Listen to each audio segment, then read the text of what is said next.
창세기 37장 25절부터 36절까지 저와 여러분이 한 절씩 교독하겠습니다. 25절부터 36절입니다. 그들이 앉아 음식을 먹다가 눈을 들어 본즉 한 무리의 이스마엘 사람들이 길르앗에서 오는데 그 낙타들의 향품과 유향과 모략을 싣고 애굽으로 내려가는지라. 유다가 자기 형제에게 이르되 우리가 우리 동생을 죽이고 그의 피를 덮어둔들 무엇이 유익할까? 자, 그를 이스마엘 사람들에게 팔고 그에게 우리 손을 대지 말자. 그는 우리의 동생이요 우리의 혈육이니라 하매 그의 형제들이 청종하였더라. 그때 미디안 사람 상인들이 지나가고 있는지라. 형들이 요셉을 구덩이에게 끌어올리고 은 20에 그를 이스마엘 사람들에게 팔매 그 상인들이 요셉을 데리고 애굽으로 갔더라. 르우벤이 돌아와 구덩이에 이르러 본즉 거기 요셉이 없는지라 옷을 찢고 아우들에게 되돌아와서 이르되 아이가 없도다. 나는 어디로 갈까?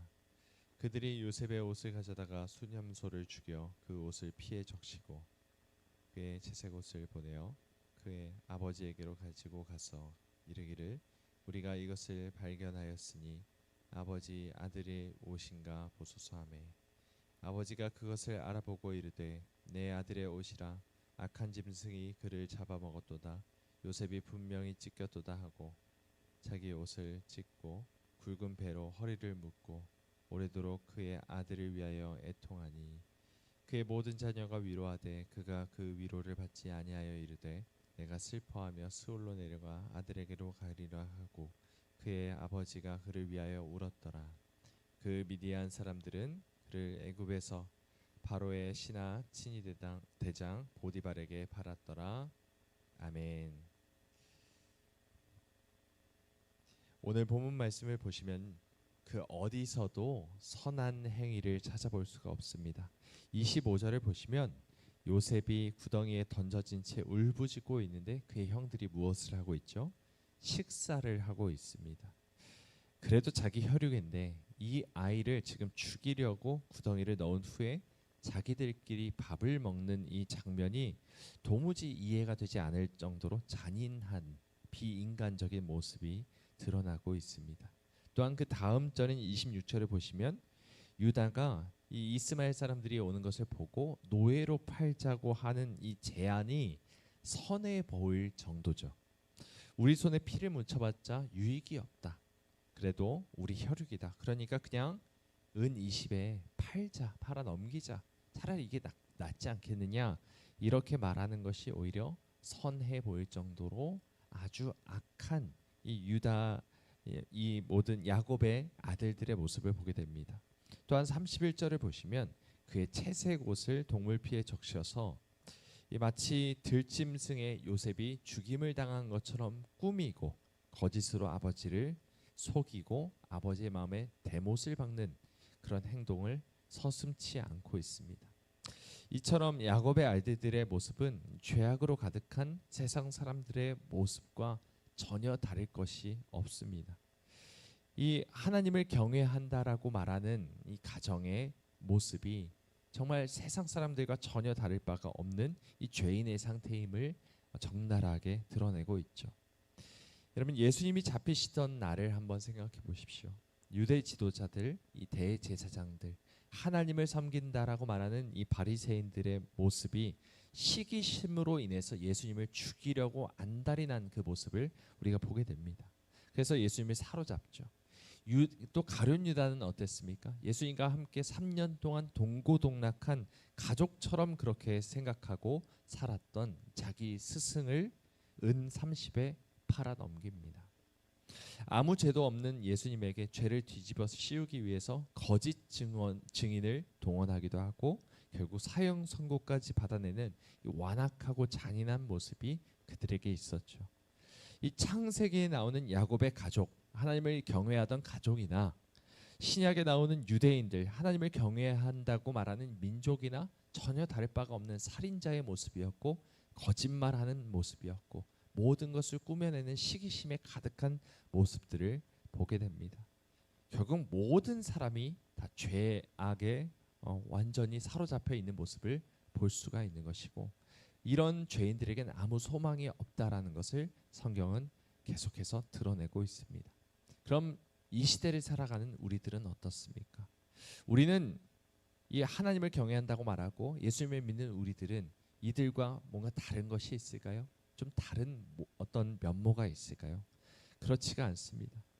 여러분, 예수님께서 뭐라고 말씀하셨습니까? 형제를 미워하고 라가라 말하고 악한 말만 한다 할지라도 그 형제를 뭐 한다고 말하죠? 살인한 자라 말씀하고 있습니다. 수근수근하고 비방하는 말을 하고 은근히 헐뜯는 말을 하는 것만으로도 예수님은 그를 그냥 미워하는 것 정도가 아니라 살인하는 행위라고 말씀하셨습니다.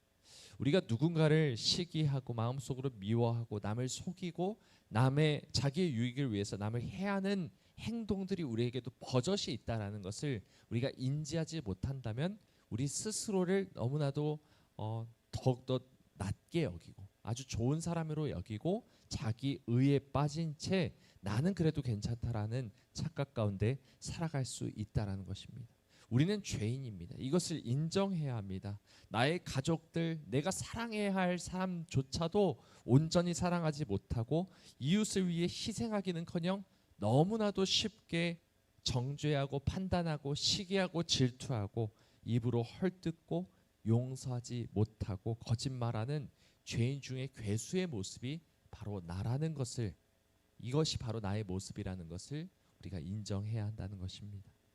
오늘 본문에 나오는 이 야곱의 아들들의 모습이 곧 유대 지도자들의 모습이요 또한 나의 모습임을 우리가 생각하길 원합니다.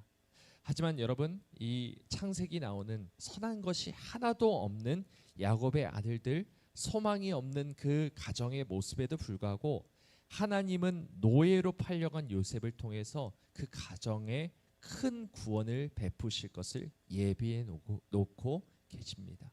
그리고 모든 것이 합력하여 이 악한 것을 선으로 바꾸셨던 것을 우리가 보게 됩니다. 마찬가지로 예수님께서도 십자가에 달려 죽으심으로 예수 그리스도를 통해 모든 세상의 악을 도말하시고 하나님께서는 큰 구원을 이루어 주셨습니다. 오늘 우리의 삶 가운데서도 하나님은 큰 구원을 예비해 놓으시고 우리를 통하여 이 모든 악한 세상을 온전히 하나님의 나라로 바꾸실 계획을 하고 계신다는 것이죠. 수많은 죄인들이 모여 있는 것이 이 교회의 모습이지만 하나님께서는 여전히 이 교회를 통해서 하나님의 나라를 세워 가신다는 것은 참 놀라운 일이라는 것입니다. 여러분, 우리에게는 아무 소망이 없습니다. 선한 것이 없습니다.